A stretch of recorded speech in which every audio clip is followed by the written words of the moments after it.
Welcome to top Telugu TV. Telugu యువ సంగీత కిరటం దేవిశ్రీ ప్రసాద్ సంగీతం గురించి కొత్తగా చెప్పాల్సిన అవసరం లేదు.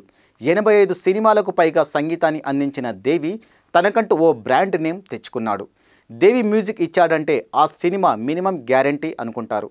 డిఎస్పి మ్యూజిక్ ఇచ్చిన సినిమా ఆడియో విడుదల అయిందంటే చాలు సినిమా బిజినెస్ పెరిగిపోతుంది. అలాంటి వెయిట్ ఉన్న మ్యూజిక్ డైరెక్టర్ దేవి. మరి ఇప్పుడు ఆ పరిస్థితి ఏమైంది అంటూ టాలీవుడ్లో గుసగుసలు వినిపిస్తున్నాయి. రంగస్థలం సినిమా తర్వాత మళ్ళీ ఆ రేంజ్లో ఊపేసిన ఆల్బమ్ రాలేదు. భరత్ అనే నేను పాటలు బాగానే ఉన్నా రంగస్థలం రేంజ్లో తొలగించలేదనే చెప్పొచ్చు. గత కొంతకాలంగా సూపర్ హిట్ కొట్టిన దేవి ఆల్బమ్ ఒక్కటి కూడా లేదు. ఈ మధ్య వచ్చిన Vinaya Vidheya Rama F2 cinema music ఏమాత్రం ఆకట్టుకోలేకపోయిందనేది ఓ ఓపెన్ సీక్రెట్.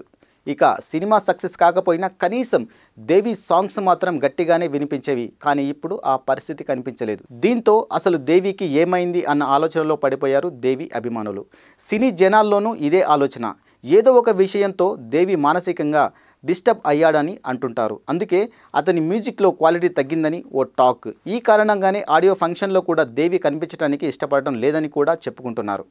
వీలైతే లైక్, కుదిరితే కామెంట్ పెట్టండి. ఇలాంటి ఇంట్రెస్టింగ్ బ్రేకింగ్ బిగ్ న్యూస్ మాకు తెలిసిన వెంటనే మీకు తెలియజేస్తాం. దీనికి మీరు చేయవలసిందల్లా ఇక్కడ కనిపిస్తున్న సబ్స్క్రైబ్ బటన్ ని నొక్కి సబ్స్క్రైబ్ అవ్వండి.